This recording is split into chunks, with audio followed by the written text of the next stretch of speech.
कृष्णाय वासुदेवाय देवकीनन्दनाय च नन्दगोपकुमाराय गोविन्दाय नमो नमः। ॐ अज्ञानतिमिरन्धस्य ज्ञानाञ्जनशलाकया चक्षुरोन्मिलितं येन तस्मै श्रीगुरवे नमः। नमो ॐ विष्णुपादाय कृष्णपृष्ठाय भूतले श्रीमते भक्तिवेदान्त स्वामिन्निति नामिने। नमस्ते सारस्वती देवे गौरवाणी प्रचारिणे निर्विशेष शून्यवादी पाश्चात्य देश तारिणे।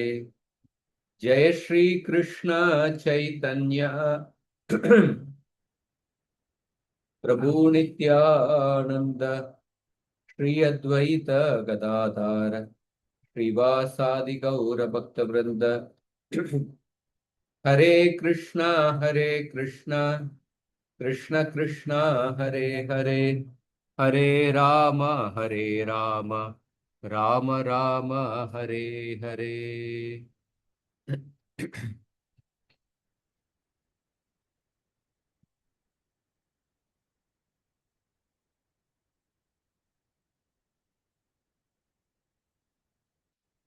हरे कृष्णा।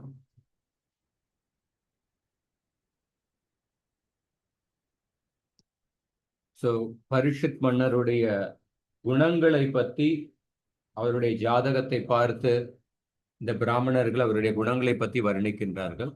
போன வாரம் 2 ஸ்லோகம் அதில் பார்த்தோம். இன்னைக்கு 21வது ஸ்லோகத்திலிருந்து பாருங்க. தன்வினாமக்ரணீரேஷ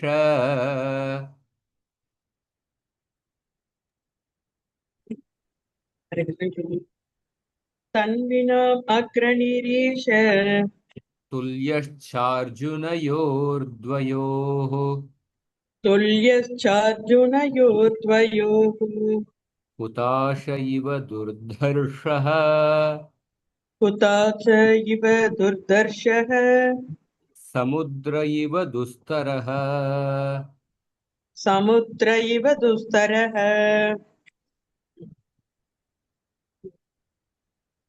மொழிபெயர்ப்பு பொருளுரை வழங்குபவர் ஆசா பக்தி வேதாந்த சுவாமி ஸ்ரீல பிரபுபாத கி ஜெய்.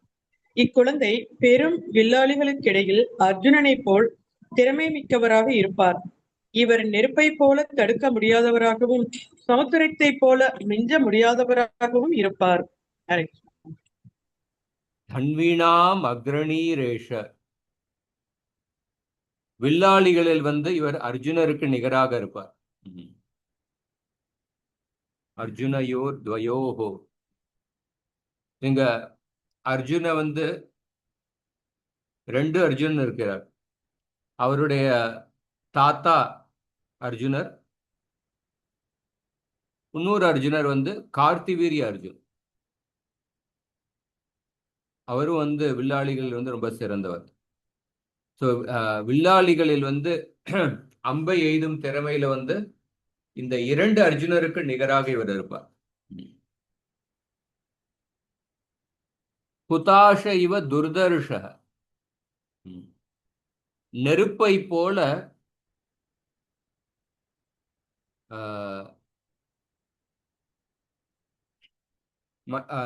எதிரிகளுக்கு வெப்பத்தை கொடுப்பதில், எதிரிகளுக்கு தண்டனை கொடுப்பதில் இவர் நெருப்பை போல இருப்பார். நெருப்பை போல தடுக்க முடியாதவராக அப்படி இருப்பார். சமுத்திர இவ துஸ்தரக, சமுத்திரத்தை போன்று இவர் துஸ்தரகன மிஞ்ச முடியாத, அல்லது எப்படி சமுத்திரத்தை கடப்பது எவ்வளவு கஷ்டம், அந்த மாதிரி இவர் சமுத்திரத்தை போன்று இன்சர்மௌண்டபிள் லைக் அ ஓஷன். இப்படி சமுத்திரத்தை கடப்பது கஷ்டமோ, இந்த மாதிரி இவரை தாண்டி இவர் விதித்த சட்டங்களை தாண்டி அதை மீறி செய்யறதுலாம் ரொம்ப கஷ்டம். அந்த மாதிரி சமுத்திரத்தை போல இருக்கும். இங்க பிரபுபாதர் சொல்றார், இந்த மாதிரி 2 அர்ஜுனர் இருக்காங்க. ஒன்று கார்த்திவீரிய அர்ஜுன், ஹைஹய தேசத்தினுடைய அரசர் கார்த்திவீரிய அர்ஜுன். இன்னொருத்தர் அபிமன்யுனுடைய தந்தை அர்ஜுனர், இவருடைய தாத்தா. பாண்டவ அர்ஜுனரை பத்தி நம்ம பல இடத்துல பிரபுபாதர் ஒரு சின்ன ஒரு இன்ட்ரோடக்ஷன் கொடுக்குறார். பல இடத்துல முன்னாடி நம்ம பார்த்துருக்கோம். அர்ஜுனர் தான் பகவத்கீதை, இந்த குருக்ஷேத்திர யுத்தத்தினுடைய நாயகன் அர்ஜுனர் தான். குந்தி தேவி வந்து இந்திரனை கூப்பிட்டு அர்ஜுனனை வந்து பெற்றார், இந்திரன் மூலமாக. அதனால அர்ஜுனன் வந்து இந்திரனுடைய அம்சம். இவர் வந்து பால்குண மாசத்துல, பங்குனி அப்படின்னு தமிழ்ல சொல்றோம், பால்குண மாசத்துல பிறந்ததுனால இவருடைய ஒரு பெயர் வந்து பால்குனி அப்படின்னு சொல்லப்பட்டிருக்கு. அர்ஜுனர் பிறந்த பொழுது அர்ஜுனருடைய மகிமையை பத்தி வானத்திலிருந்து அர்ஜுனனுடைய பெருமையை பத்தி சொல்லப்பட்டுள்ளது. தேவர்கள் சொன்னார். தேவர்கள், கந்தர்வர்கள், ஆதித்யர்கள், வசுக்கள், நாகர்கள் மற்றும் மற்ற ரிஷிகள் வந்து எல்லோரும் வந்து அர்ஜுனர் பிறந்த சமயத்துல அந்த உற்சவத்தை வந்து கொண்டாடினர், அதுல வந்து பங்கேற்றனர். வசுதேவர் வந்து தன்னுடைய பிரதிநிதியை அனுப்பி அர்ஜுனருடைய இந்த சம்ஸ்காரங்களை செய்வதற்காக தன்னுடைய பிரதிநிதியை அனுப்பினார்.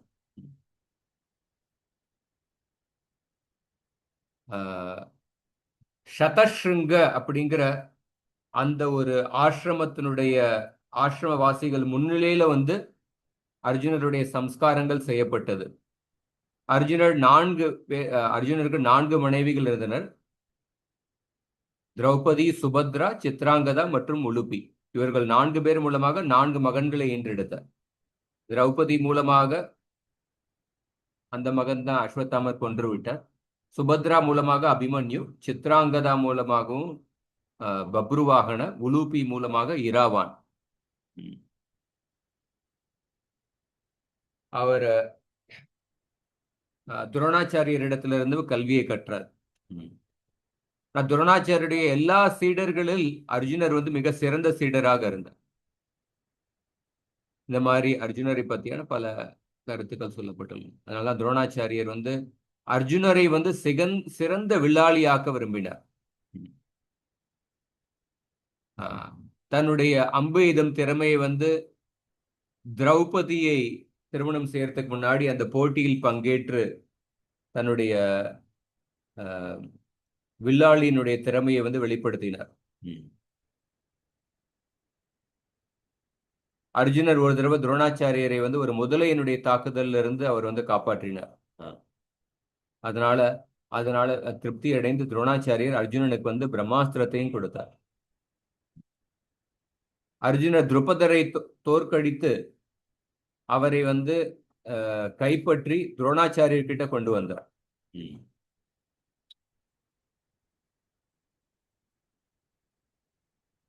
இந்த மாதிரி பல அர்ஜுனர் செய்த சாகச செயல்களை வந்து பிரபுபாதர் இந்த பொருளுரையில் எழுதுறார்.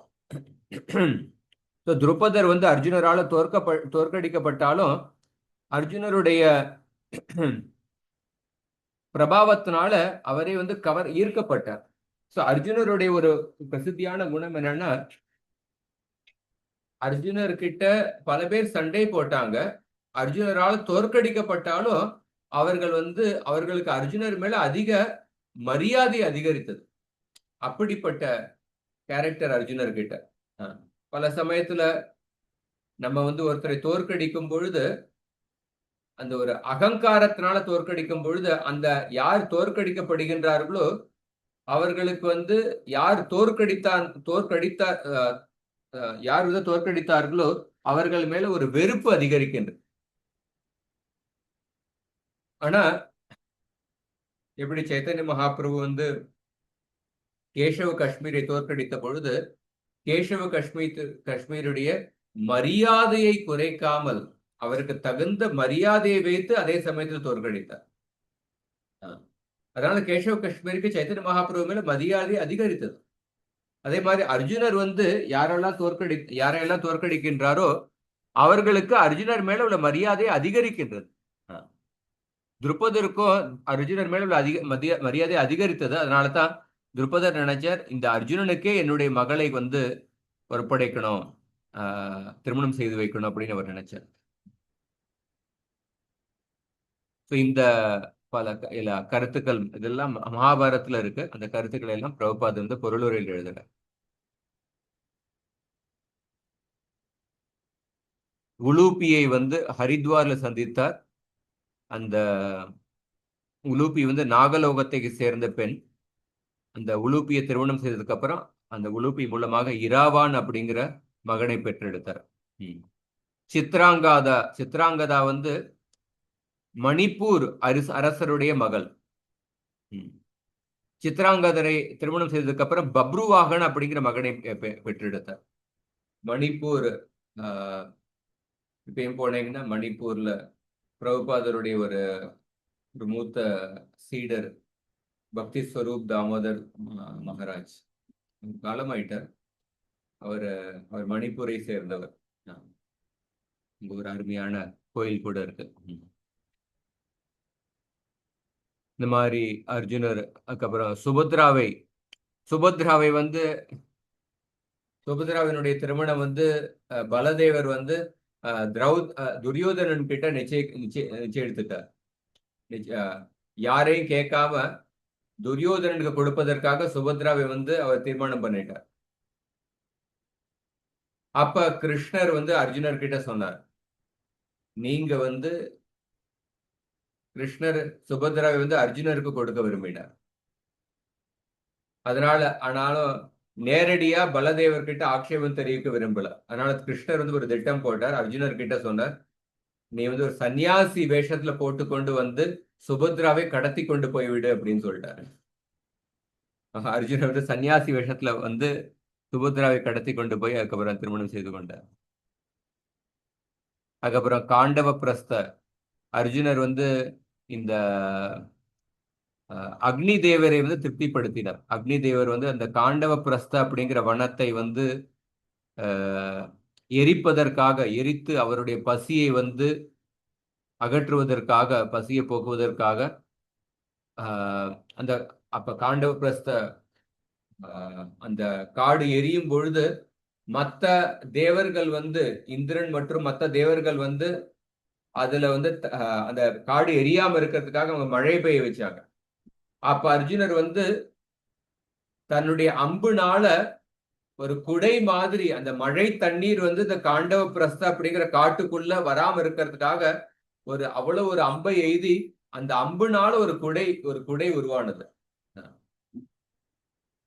அதனால தண்ணி வந்து இந்த காண்டவ பிரஸ்த அப்படிங்கிற காட்டுக்குள்ள வரவே இல்லை. அப்ப அக்னி தேவர் வந்து அந்த காண்டவ பிரஸ்த அப்படிங்கிற முழு காட்டை வந்து எரித்து விட்டார்.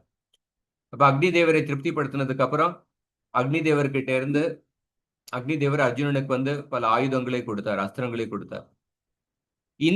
இந்திரனை எதிர்த்து அர்ஜுனர் சண்டை போட்டார். ஆனா இந்திரனுக்கு கடைசியில அர்ஜுனுடைய பிரபாவத்தினால ரொம்ப மகிழ்ச்சி அடைந்து அர்ஜுனனுக்கு வந்து அவர் பல அஸ்திரங்களை வழங்கினார். இந்திரனோடு சேர்ந்து மற்ற தேவர்களும் அர்ஜுனோடு சண்டை போட்டிருந்தனர். ஆனா அவர்களும் கடைசியில அர்ஜுனனுக்கு வந்து பல அஸ்திரங்களை வழங்கினார். அந்த காண்டவ பிரஸ்த அந்த லீலைக்கு அப்புறம் தான் அர்ஜுனருக்கு வந்து காண்டீவம் கிடைச்சது, ரதம் கிடைச்சது, பல உயர்ந்த அஸ்திரங்கள் கிடைத்தது. இத பத்தி எல்லாம் சொல்லப்பட்டிருக்கு.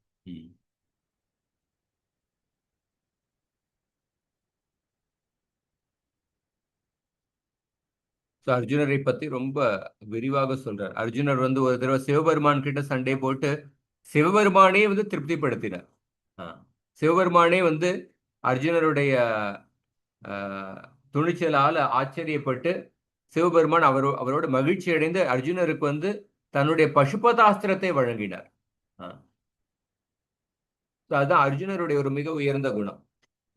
யாரை எதிர்த்து சண்டை போடுறாங்களோ, யார் அர்ஜுனரை எதிர்த்து சண்டை போடுறாங்களோ அவர்களே கூட அர்ஜுனருடைய பிரபாவத்தினால அவங்க வந்து கவரப்பட்டு அவர்களே வந்து அர்ஜுனருக்கு வந்து பல உயர்ந்த வரங்களை கொடுக்கின்றனர். அப்படிப்பட்ட கேரக்டர் இந்த உலகத்துல பாக்குறது ரொம்ப கஷ்டம். ஏன்னா இந்த உலகத்துல ஒருத்தர் வந்து இன்னொருத்தர்கிட்ட சண்டை போடும் பொழுது அகங்காரத்தினால சண்டை போடுகின்றார். யார் தோற்கடிக்கப்படுகின்றார்களோ அவர்களுக்கு வந்து தோற்கடித்தவர் மேல ஒரு வெறுப்பு அதிகரிக்கின்றது. அர்ஜுனரோட அர்ஜுனரோடு யார் சண்டை போடுறாங்களோ தோற்கடிக்கப்பட்டாலும் அர்ஜுனர் மேல அவர்களுக்கு வந்து ஒரு அன்பு மரியாதையெல்லாம் அதிகரிக்கின்றது. அவர்களே வந்து அர்ஜுனருக்கு வந்து பல பரிசுகளை கொடுக்கின்றனர். யமராஜரிடமிருந்து தண்டாஸ்திரத்தை பெற்றார், வருணரிடத்திலிருந்து பாஷாஸ்திரத்தை பெற்றார், குபேரிடத்திலிருந்து அந்தர்தானாஸ்திரத்தை பெற்றார்.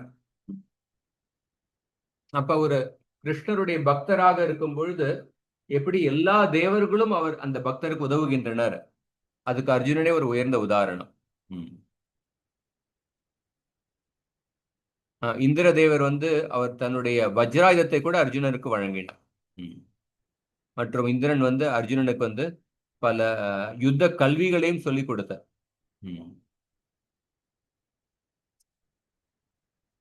இந்திரன் வந்து அர்ஜுனனை சந்தோஷப்படுத்துறதுக்காக ஊர்வசியை வந்து அனுப்பினார். ஆனா அர்ஜுனர் வந்து ஊர்வசியை பார்த்த உடனே தன்னுடைய கண்ணை மூடிக்கொண்டார். ஊர்வசி வந்து தன்னுடைய அம்மா என்று அழைத்தார். ஊர்வசியை வந்து குந்திக்கும் மாதிரிக்கும் சச்சிதேவிக்கும் நிகரான ஸ்தானத்தில் ஊர்வசியை பார்த்தார்.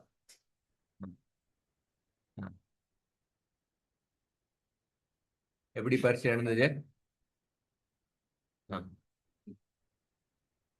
போனதை விட பெட்டரா? எப்ப ரிசல்ட் வரும்?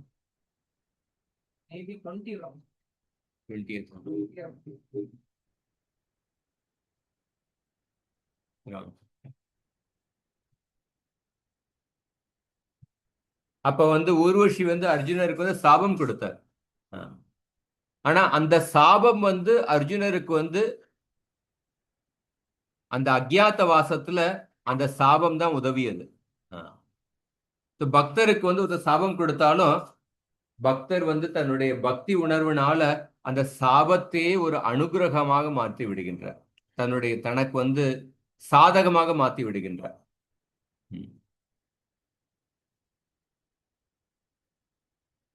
இந்த மாதிரி அர்ஜுனரை பத்தி பல கருத்துக்கள் இருக்கு.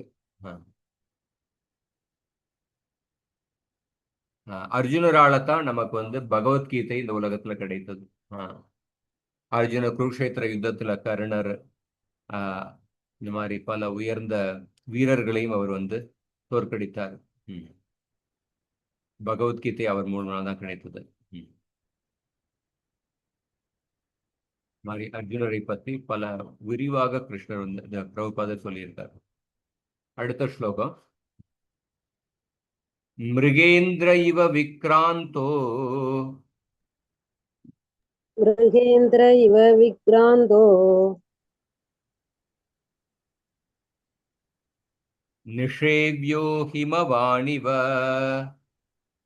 நிசேவ்யோ ஹிமவானிவ திதிக்ஷுர் வசுதேவாசௌ திதிக்ஷுர் வசுதேவாசௌ சகிஷ்ணு பிதராவிவ. சகிஷ்ணு பிதரா இவ. மொழிபெயர்ப்பு பொருளுரை வழங்கியவர் தெய்வத்ராச பக்திவேதாந்த சுவாமி ஸ்ரீல பிரபுபாதைக்கு ஜெய். இக்குழந்தை ஒரு சிங்கத்தை போல் பலசாலியும் இமய மலைகளைப் போல் புகலிடம் அளிக்க தகுதியுள்ளவரும் ஆவார். இவர் பூமியை போல் பொறுமையாகவும் இவரது பெற்றோர்களைப் போல் சகிப்புத்தன்மை கொண்டவராகவும் இருப்பார். ஹரே கிருஷ்ண பிரபு. மிருகேந்திர இவ விக்ராந்த, சிங்கத்தை போல ரொம்ப துணிச்சலாக இருப்பார். ஹிமாலயத்தை போன்ற நிஷேவியகனா ரொம்ப மதிப்பு மிக்கவராக இருப்பார், அல்லது சேவை செய்வதற்கு தகுதி உடைய நபராக இருப்பார். ஹிமாலயத்தை போன்ற, பூமியை போன்ற சகிப்புத்தன்மையுடன் இருப்பார் மற்றும் பெற்றோர்களை போன்ற பொறுமையுடன் இருப்பார். இங்க பாருங்க, பரீட்சித் மன்னர்கிட்ட பல்வேறு குணங்கள் இருக்கு. துணிச்சலும் இருக்கு, சகிப்புத்தன்மையும் இருக்கு, பொறுமையும் இருக்கு. பொதுவாக இந்த உலகத்துல ஒரு புகழ்பெற்ற நபர்கிட்ட ஒரு குணத்தை பார்க்கிறோம், அந்த குணத்தால் அந்த புகழ் அந்த அந்த நபர் போற்றப்படுகின்றார். மோகன்தாஸ் காந்தியை பத்தி பார்த்தோம்னா, இவர் அஹிம்சையை பத்தி சொன்னார் அப்படின்னு, அந்த அஹிம்சை அந்த ஒரு குணத்தினால அவரை மக்கள் புகழ்ந்து பேசுறாங்க. சாக்ரட்டிஸ் அல்லது ஒரு சிந்தனையாளரை பார்க்கும்பொழுது அவர் இவ்வளவு கவிதை எழுதினார், இவ்வளவு கட்டுரை எழுதினார், இவ்வளவு புஸ்தகம் எழுதினார் அப்படின்னு அந்த ஒரு குணத்தினால அந்த நபரை புகழ்ந்து பேசுறோம்.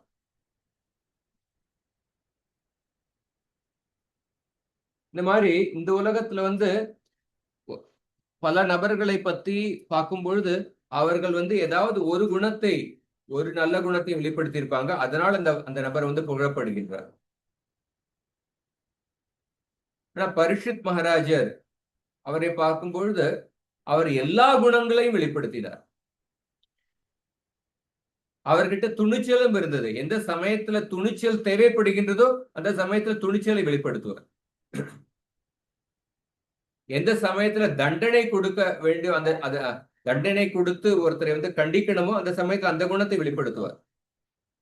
எந்த சமயத்துல சகிப்புத்தன்மை வேண்டுமோ, பொறுமை வேண்டுமோ அந்த சமயத்துல அந்த குணத்தை வெளிப்படுத்துவார். ஆனா காந்தி அப்படி கிடையாது. இந்தியா பாகிஸ்தான் பிரிவினை நடந்த பொழுது பெரும்பாலான பேருக்கு அந்த வரலாறு எல்லாம் தெரியறதில்லை. இந்த வரலாறு எல்லாம் மறைத்து விட்டார்கள். இப்ப பல லட்சக்கணக்கான இந்துக்கள் கொல்லப்பட்டனர். பல லட்சக்கணக்கான இந்துக்கள், பல பெண்கள் மானபங்கம் செய்யப்பட்டனர். பல பேரை கட்டாயமாக மதமாற்றம் செய்தனர். பாகிஸ்தான்ல பல பேர் மிகப்பெரிய பணக்காரர்களா இருந்தாங்க. திடீர்னு ஒரே நாள்ல அந்த எல்லா சொத்தையும் அங்க பாகிஸ்தான்ல விட்டு இந்த இந்தியாவுக்கு வர வேண்டிய சூழ்நிலை வந்துடுது. சிந்தீஸ் அப்படின்னு நீங்க கேள்விப்பட்டிருப்பீங்க. சிந்தீஸ் இந்த சிந்து மாகாணத்திலிருந்து அவங்களாம் பெரிய பணக்காரர்களா, நிறைய சொத்துடன் அங்க பாகிஸ்தான்ல இருந்தாங்க. ஆனா அவங்க எல்லோரும் அதையெல்லாம் விட்டு இந்தியாவுக்குள்ள வர வேண்டியது. அவங்களுடைய கதைகள்லாம் நீங்க போய் கேட்டீங்கன்னா இந்த சிந்தி குடும்பங்கள் அது அவங்க சொல்லுவாங்க எப்படி அவங்க இந்தியாவுக்குள்ள வந்த பொழுது எந்த வித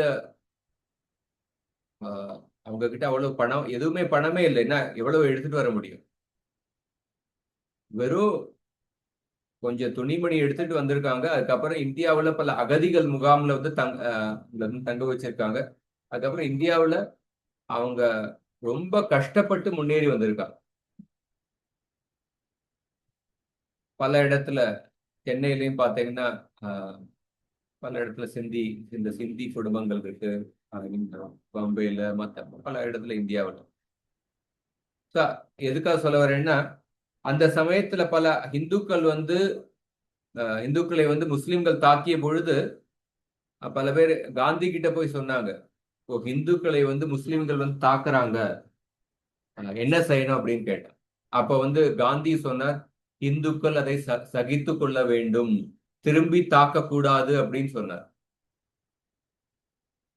அப்படின்னா எந்த சமயத்துல உங்களை குடும்பத்தை தாக்கும் பொழுது, பெண்களை மானபங்கம் செய்யும் பொழுது அப்ப திரும்பி தாக்க வேண்டும், அவர்களை காப்பாற்ற வேண்டும்.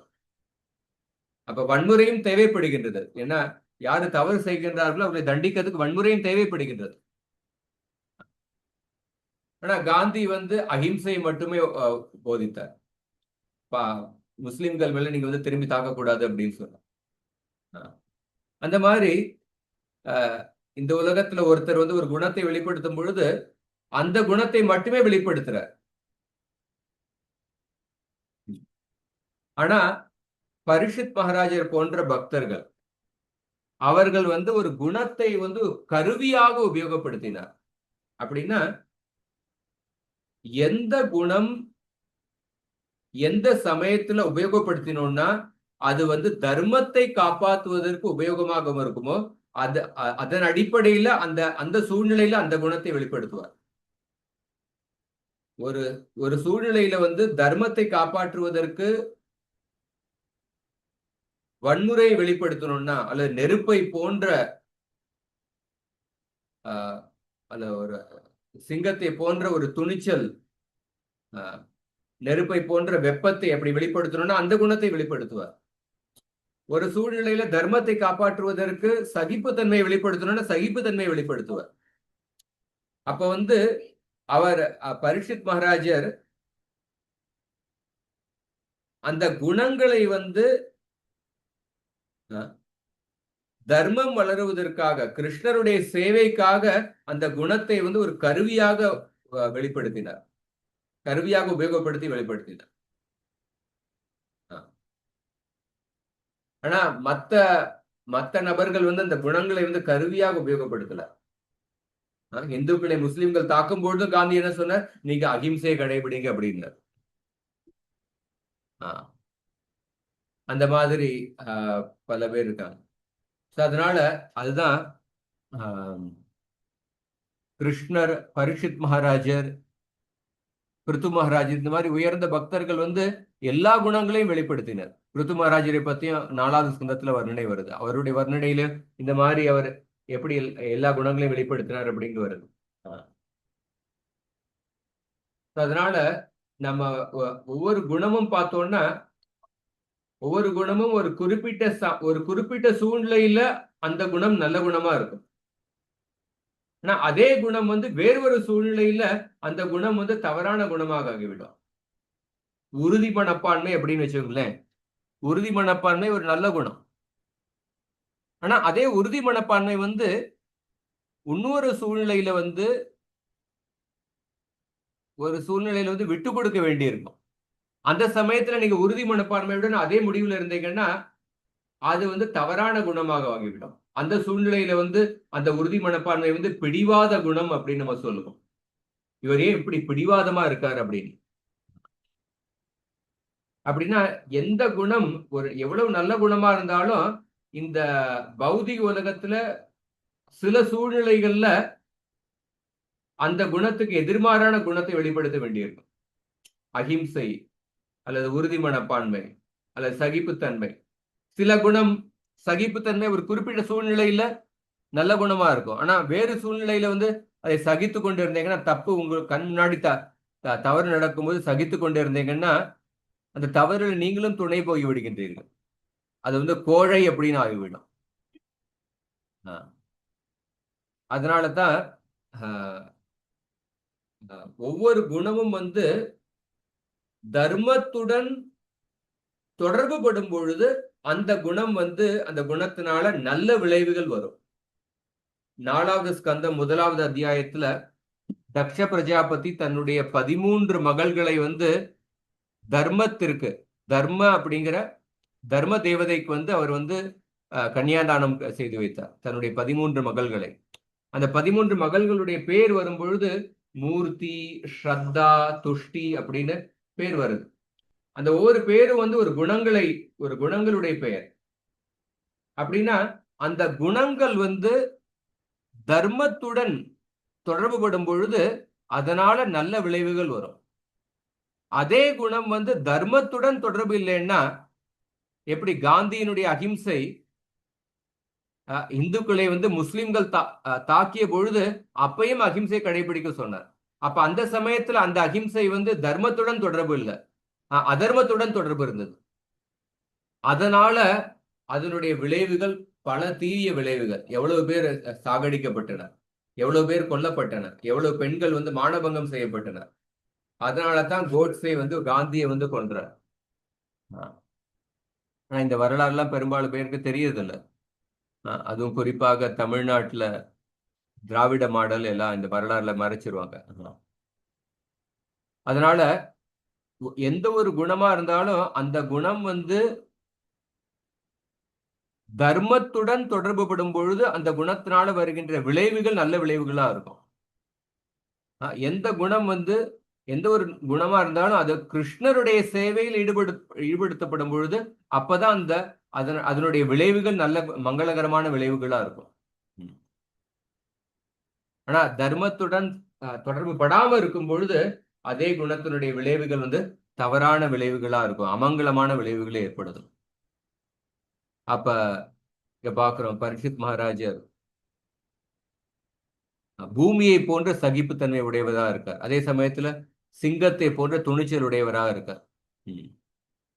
ஒரு தடவை பிரபுபாதர் சொன்னார், ஒரு பக்தர் a devotee should be a lamb at home and a lion at chase. வீட்டுக்குள்ள இருக்கும் பொழுது ரொம்ப பணிவு மனப்பான்மையுடன் ஒரு ஆட்டுக்குட்டி மாதிரி இருக்கணும் அப்படின்னு சொல்லப்பட்டது. பணிவு மனப்பான்மையுடன் இருக்கணும். ஆனா வெளியில போகும்பொழுது, காட்டுக்குள்ள போகும்பொழுது சிங்கம் மாதிரி துணிச்சலுடன் இருக்கணும் அப்படின்னு சொன்னார். பிரச்சாரம் செய்யும் பொழுது தவறான அபிப்பிராயங்களை, தவறான கருத்துக்களை அதை சுட்டிக்காட்டி தவறு அப்படி நிரூபிப்பதுல ஒரு சிங்கம் மாதிரி துணிச்சலுடன் நிரூபிக்கணும், எந்தவித காம்ப்ரமைஸ் பண்ணாம. ஆனா பக்தர்களுடைய சமுதாயத்துக்குள்ள இருக்கும் பொழுது பணிவுடன் இருக்க வேண்டும், மரியாதையுடன். மற்ற பக்தர்களுடைய குடும்பத்துக்குள்ள இருக்கும் பொழுது பணிவுடன் இருக்க வேண்டும்.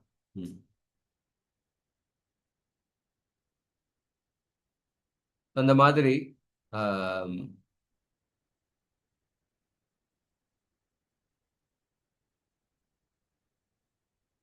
பரிஷித் மகாராஜர் இந்த குணங்களை எல்லாம் வெளிப்படுத்துறார். இதுல பிரபுபாதருடைய பொருளுரையில பார்த்தோம்னா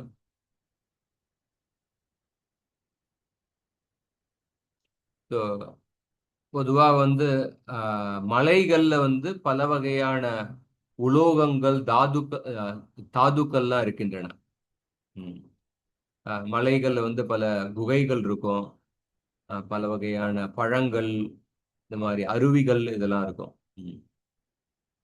இவர் ஹிமாலயம் மாதிரி, இவர் ஹிமாலயம் நிஷேவிய இவ ஹிமாலய.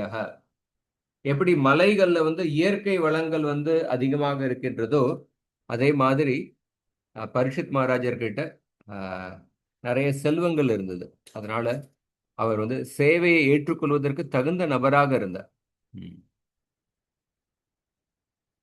ஒருத்தர்கிட்ட பௌதிக செல்வம் இல்லைன்னாலும் அவர் மலைகள்ல வாழ்ந்தார்னா அவருடைய வாழ்வதற்கு எல்லா தேவைகளையும் அந்த மலைகளிலிருந்து பெற்றுக்கொள்ளலாம். பூமி பூமியில பல பேர் பல தவறுகளை செய்து கொண்டு இருக்கின்றனர். அதனாலதான் பூமி ரொம்ப சகிப்புத்தன்மை வெளிப்படுத்துகின்றது.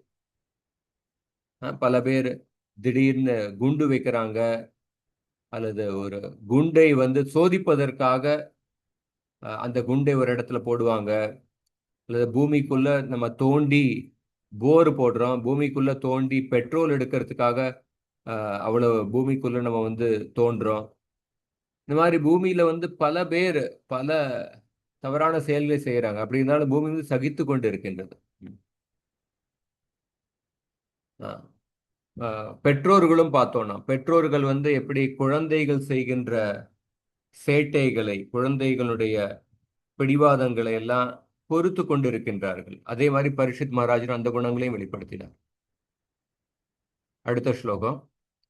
பிதாமக சமசாம்யே பிரசாதே கிரிஷோபமஹ ஆஸ்ரய சர்வபூதானாம் யதா தேவோ ரமாஸ்ரயஹ. இதனுடைய மொழிபெயர்ப்பு படிங்க. மொழிபெயர்ப்பு பொருளுரை வழங்குவார் ஆசபக்தி சுவாமி ஸ்ரீல பிரபுபாதைக்கு. குழந்தை சமத்துவமான மனநிலையில் பாட்டனார் யுதிஷ்டரை போல் அல்லது பிரம்மாவை போல் இருப்பார். இவர் கைலாசபதியான சிவபெருமானை போல் உதார குணம் உள்ளவராக இருப்பார். மேலும் லட்சுமி தேவிக்கும் புகலிடமாக உள்ள பரமபுருஷரான நாராயணரை போல் இவர் அனைவருக்கும் புகலிடமாக இருப்பார். ஹரே கிருஷ்ணா. இங்க பார்க்கும்பொழுது பிதாமக சமசாம்யே, சமத்துவத்தை வெளிப்படுத்துவதில் தன்னுடைய தாத்தா, பிதாமகன தாத்தாவை குறிக்கின்றது, யுதிஷ்டிரரை குறிக்கின்றது. யுதிஷ்டரை சமமாக இருப்பார். அல்லது பிதாமக அப்படிங்கிற வார்த்தை வந்து பிரம்மாவை குறிக்கின்றது. சமத்துவத்தை வெளிப்படுத்துவதில் இவர் வந்து யுதிஷ்டருக்கு சமமாக இருப்பார் அல்லது பிரம்மாவுக்கு சமமாக இருப்பார். குறிப்பாக பிரபுபாதர் எழுதுறார், ஒருத்தர் வந்து ஒரு தலைவர் பதவியில் இருக்கும் பொழுது அவர் சமுதாயத்துக்காக உழைக்கின்றார், ராப்பகலாக உழைக்கின்றார். அப்படி இருந்தாலும் யாருக்காக அவர் உழைக்கின்றார்களோ அந்த நபர்களே வந்து அந்த தலைவரை வந்து விமர்சனம் செய்வாங்க. அந்த நபரே இந்த தலைவரை விமர்சனம் செய்வாங்க. மோடியை பார்த்தோம்னா அவர் சமீபத்தில் ஏதோ ஒரு நியூஸ்ல வந்தது, இந்தியாவிலேயே மிக அதிக நாள் வந்து ஒரு தலைவர் பதவியில இருந்திருக்காரு அப்படின்னு ஒரு நியூஸ் வந்தது.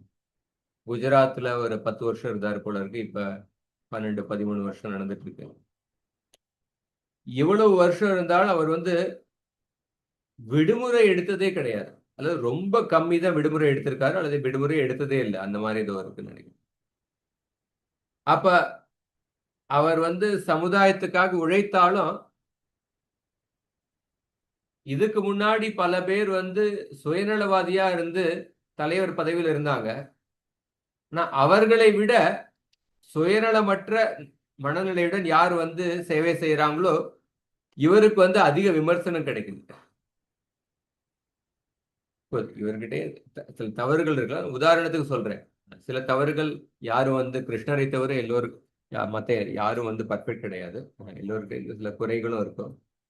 ஆனா அப்படி இருந்தாலும் இவர் வந்து ராப்பகலாக சுயநலமற்ற மனப்பான்மையுடன் நாட்டுக்காக உழைக்கின்றார். அப்படி இருந்தாலும் மக்கள் வந்து இவரை வந்து அதிகம் விமர்சிக்கிறாங்க.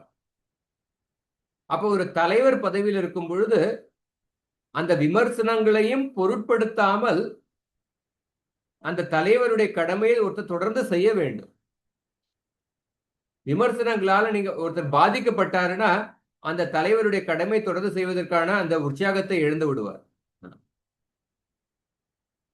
அதனால தலைவர் அந்த நாற்காலி அது வந்து கொஞ்சம் அதில் விமர்சனங்களையும் பொருட்படுத்தாம நம்ம வந்து தொடர்ந்து அந்த சமுதாய பணியை வந்து தொடர்ந்து செய்து கொண்டு இருக்க வேண்டும்.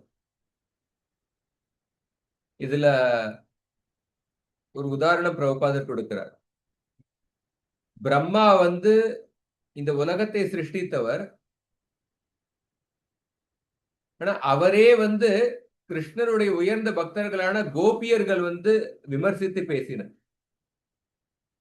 கோபியர்கள் வந்து கிருஷ்ணரை தரிசனம் செய்யும் பொழுது நமக்கே தெரியாம நம்மளுடைய கண் இமைகள் வந்து கண்ணை மூடுகின்றது. ஆனா அவர்கள் கிருஷ்ணருடைய அழகுனால அவ்வளவு கவரப்பட்டதுனால, கிருஷ்ணர் மேல ஆழ்ந்த அன்பை வைத்திருந்ததுனால அந்த கண் இமைகள் மூடும் பொழுது ஒரு சின்ன ஒரு சின்ன பகுதிக்கு வந்து அவர்களால் கிருஷ்ணரை இடைவெளி இல்லாமல் தரிசனம் செய்ய முடியல. அதனால அவர்கள் வந்து பிரம்மாவையே வந்து விமர்சித்து பேசினார்கள். இந்த படைப்பாளி பிரம்மா வந்து ஒரு அனுபவமற்ற படைப்பாளி அப்படின்னு சொன்னார். கோபி கீதத்துல பார்த்தோம்னா இந்த அருமையான ஸ்லோகம் வருது. இந்த ஸ்லோகம், அடதியத்பவான் அக்னிகானனம் த்ருட்டியுகாயத்தே துவாமபஷ்யதாம் குட்டில குந்தலம் ஸ்ரீமுகம் சதே ஜட உதீக்ஷதாம் பக்ஷ்மகிருத்ருஷாம். 10.31.15.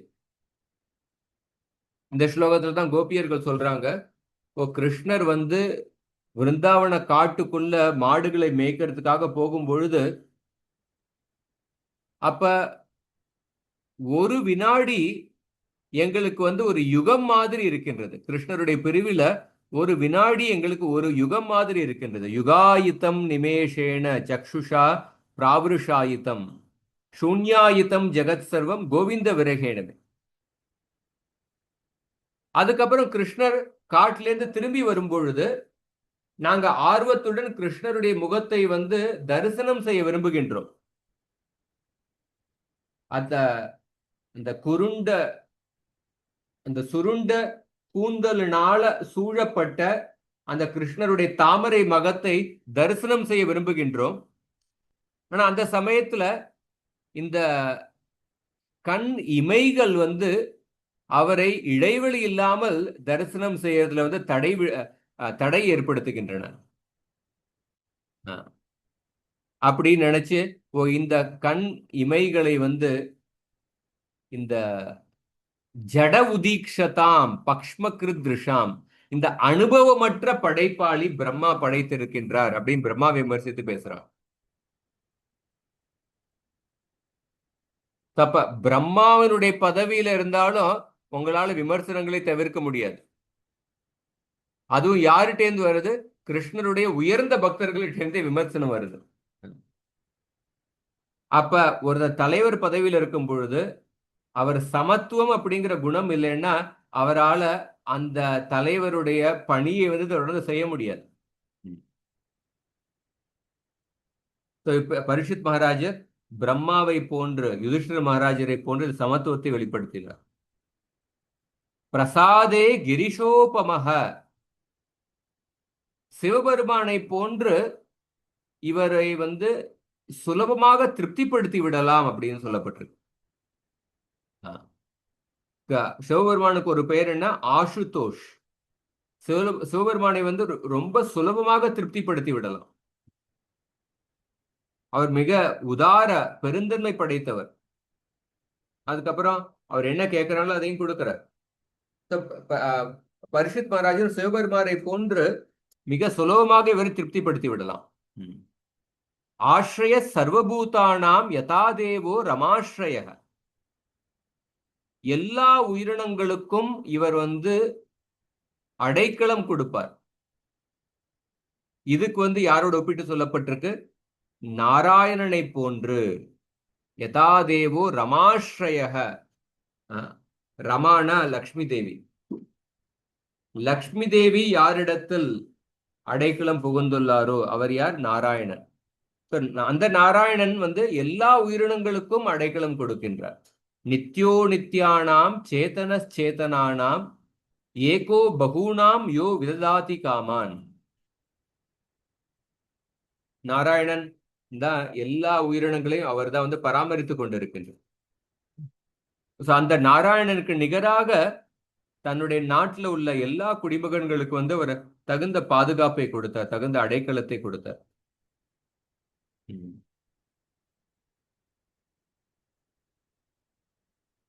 சீதா ராமாயணத்துல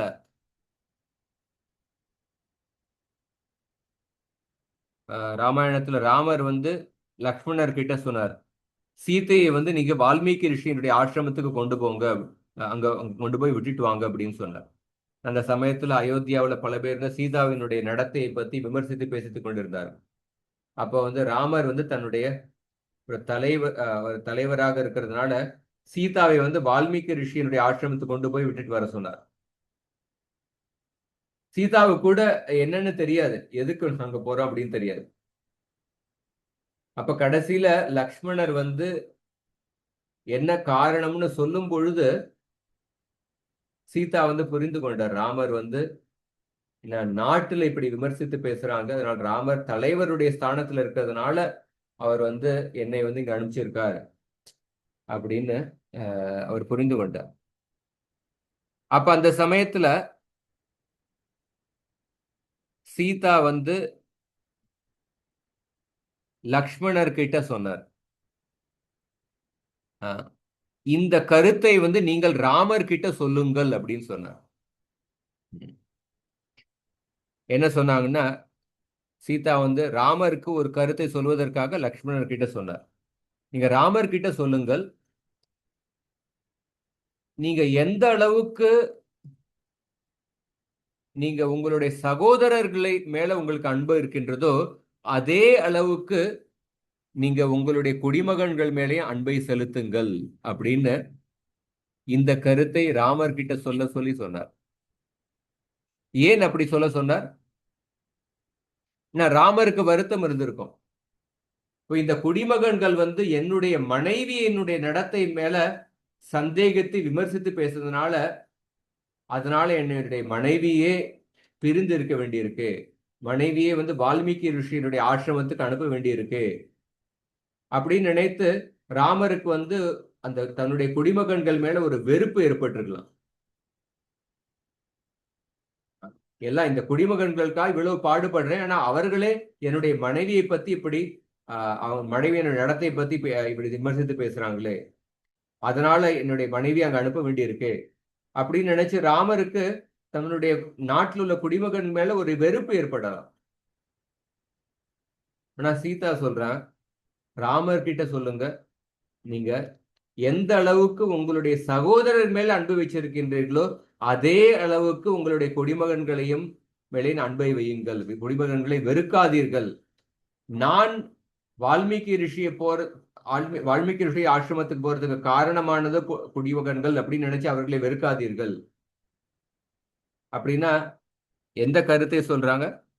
சீதா என்ன சொல்றாங்கன்னா, உங்களுடைய குடிமகன்கள் வந்து என்னை மேல விமர்சித்து பேசினாலும் நீங்க வந்து சமத்துவத்துடன் அந்த குடிமகன்களை வெறுக்காமல் அவர்களுக்காக நீங்க வந்து பாடுபடணும். எந்த அளவுக்கு நீங்க உங்களுடைய சகோதரர்கள் மேல அன்பு வச்சிருக்கீங்களோ அதே அன்பை வந்து அவர்கள் மேலேயும் வெளிப்படுத்தணும் அப்படின்னு இந்த சமத்துவம் இந்த குணத்தை வெளிப்படுத்த சொல்றான். இது தலைவருக்கு வந்து ரொம்ப முக்கியமான குணம். இதை பத்தி பிரபுபாதர் எழுதும்பொழுது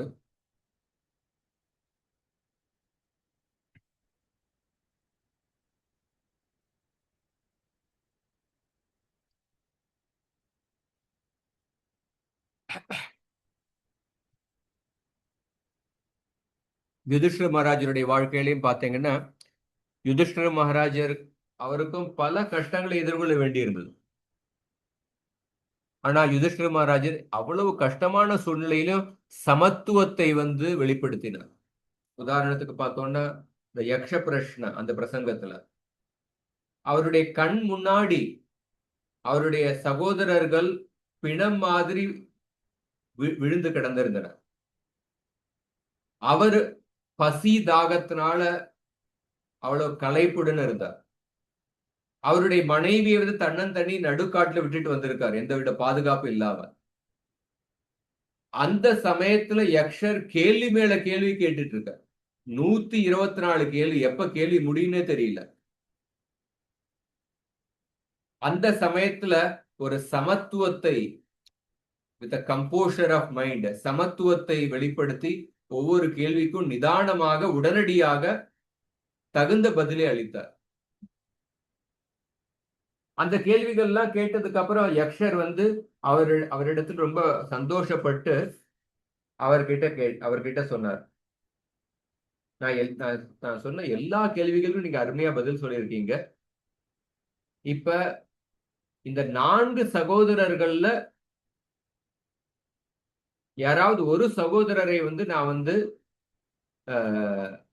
அவங்களுக்கு உயிர் கொடுத்து அவங்களை வந்து எழுப்புறேன். உங்களுக்கு எந்த சகோதரர் வேணும் அப்படின்னு சொல்லுங்க அப்படின்னு கேட்டார். அப்ப வந்து யுதிஷ்டிரர் யார சொல்றார்? நகுலர் அல்லது சகதேவர், இதுல யாராவது ஒருத்தரை வந்து உயிர் கொடுத்து அவங்களை எழுப்புங்கள் அப்படின்னு சொன்னார். அப்ப யக்ஷர் கேட்கிறார், நீங்க ஏன் பீமர் அர்ஜுனரை கேட்கல? பீமர் அல்லது அர்ஜுனரை கேட்கல. ஏன்னா வருங்காலத்துல உங்களுக்கு வந்து யுத்தம் செய்ய வேண்டி இருக்கும். அப்ப நகுல சகதேவரை விட பீமர் அல்லது அர்ஜுனருடைய உதவி உங்களுக்கு வந்து மிக அதிகமாக வேண்டி இருக்கும். அப்ப பீமர் அல்லது அர்ஜுனரை வந்து நீங்க வந்து கேட்டிருக்கணுமே. அப்படி இல்லாம நீங்க ஏன் நகுல சகதேவரை கேட்டிருக்கீங்க அப்படின்னு கேட்டேன். அப்ப யுதிஷ்டிர மகாராஜ் என்ன சொன்னார்? அவர் சொன்னார், நான் வந்து குந்தியினுடைய மைந்தன், நான் பீமர் மற்றும் அர்ஜுனர் குந்தியினுடைய மைந்தன், நகுல சகதேவர்கள் வந்து மாதிரியினுடைய மைந்தர்கள். மாதிரி அந்த சமயத்துல உடன்கட்டை ஏறி அவங்க வந்து காலமாயிட்டாங்க. ஆனா அப்படி இருந்தாலும் யுதிஷ்டிரர் சொல்றார், குந்தியினுடைய மைந்தன் நான் உயிரோடு இருக்கேன், மாதிரி என்னுடைய அன்னை மாதிரியினுடைய ஒரு குழந்தையாவது உயிரோடு இருக்கணும், அதனால தான் நான் வந்து நகுலரை கேட்டேன் அப்படின்னு சொன்னேன். அப்ப இங்கேயும் சமத்துவத்தை வெளிப்படுத்தினார். அப்ப அந்த குணத்தால அவர் ஆச்சரியப்பட்டு அந்த யக்ஷர் வந்து நான் உங்களுடைய எல்லா சகோதரர்களையும் நான் வந்து உயிர்ப்பித்து விடுகின்றேன் அப்படின்னு சொல்லி எல்லா சகோதரர்களையும் வந்து உயிர்ப்பித்து விட்டார். என்ன இங்கேயும் நம்ம பார்க்கிறோம் யுதிஷ்டிர மகாராஜர் எப்படி சமத்துவத்தை வெளிப்படுத்தினார். அதனால யுதிஷ்டிர மகாராஜருக்கும் நிகராக அவர் இருப்பார் அப்படின்னு சொல்லப்படுறது. இந்த சிவபெருமான் வந்து பெருந்தன்மை படைத்தவர், உதார மனப்பான்மையில் மிக உயர்ந்தவர். ஒரு தடவை சிவபெருமான் வந்து தனக்காக வீடு கட்டினார். இந்த வீடு கட்டினதுக்கு அப்புறம் அந்த கிரகப்பிரவேசத்துல வந்து பல பேர் வந்திருந்தாங்க. அந்த ஒவ்வொருத்தருக்கும் வந்து அவர் பல பரிசுகளை கொடுத்துட்டு இருந்தார். கடைசியில ஒரு பிராமணர் வந்து கேட்டார், எனக்கு ஏதாவது தானம் கொடுங்க அப்படின்னு. அப்ப அவர்கிட்ட எதுவுமே இல்லை, எல்லாத்தையும் கொடுத்துட்டார். வீடு மட்டும்தான் இருந்தது. அவர் வந்து இந்த வீடே வைத்துக்கோங்க அப்படின்னு சொல்லிட்டு வீடு கிரகப்பிரவேச நிகழ்ச்சியில வந்து கடைசியா எதுவுமே தானம் கொடுக்கறது இல்லாம இருக்கிறதுனால அந்த வீடே வந்து தானமா கொடுத்துட்டார். அப்படிப்பட்ட உதார மனப்பான்மை பெற்றவர் சிவபெருமான். சிவபெருமானுக்கு நிகராக இவர் இருப்பார். அந்த மாதிரி அப்படி சிவபெருமான் விருக்காசுரனுக்கு வந்து வரம் கொடுத்தார், ராவணனுக்கு வரம் கொடுத்தார். இந்த கருத்துக்கெல்லாம் சொல்லப்படும்.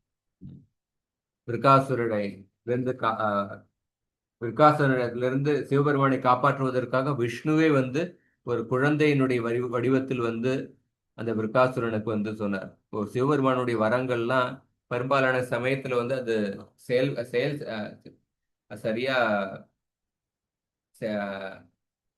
ஒர்க் பண்ணாது. நீங்க வந்து முதல்ல அந்த அவர் கொடுத்த வரத்தை வந்து உங்களுடைய தலை மேல வச்சு நீங்க சோதனை பண்ணி பாருங்க அப்படின்னு அவர் சொன்னார். அந்த மாதிரி விருக்காசுரன் தன்னுடைய தலை மேலே வச்சார், அவர் உடனே பஸ்வமாகி விட்டார். அந்த மாதிரி சிவபெருமான் வந்து யார் என்ன கேட்டாலும் அதை வந்து அதை கொடுப்பதற்கு வந்து தயக்கப்பட மாட்டார். ரமாஸ்ரயக ஆஸ்ரய சர்வபூதானா ரமாஸ்ரயக. ரமா வந்து லக்ஷ்மி தேவியை குறிக்கின்றது. ரமாஸ்ரயகங்கிறது நாராயணனை குறிக்கின்றது. நாராயணன் வந்து எல்லா உயிரினங்களுக்கும் அவர்தான் அடைக்கலம் கொடுக்கின்றார். சர்வயோனிஷு கௌந்தேய மூர்த்தய சம்பவந்தியா தாசாம் பிரம்ம மகத்யோனிர் அகம்பீஜ பிரதப்பிதா.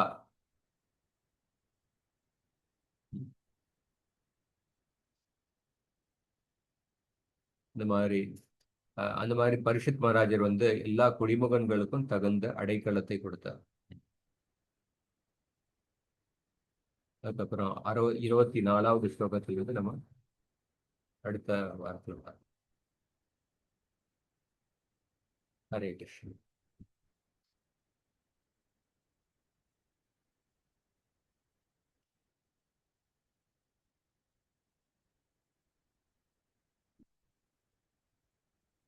ஏதாவது கேள்விகள் இருக்குங்க?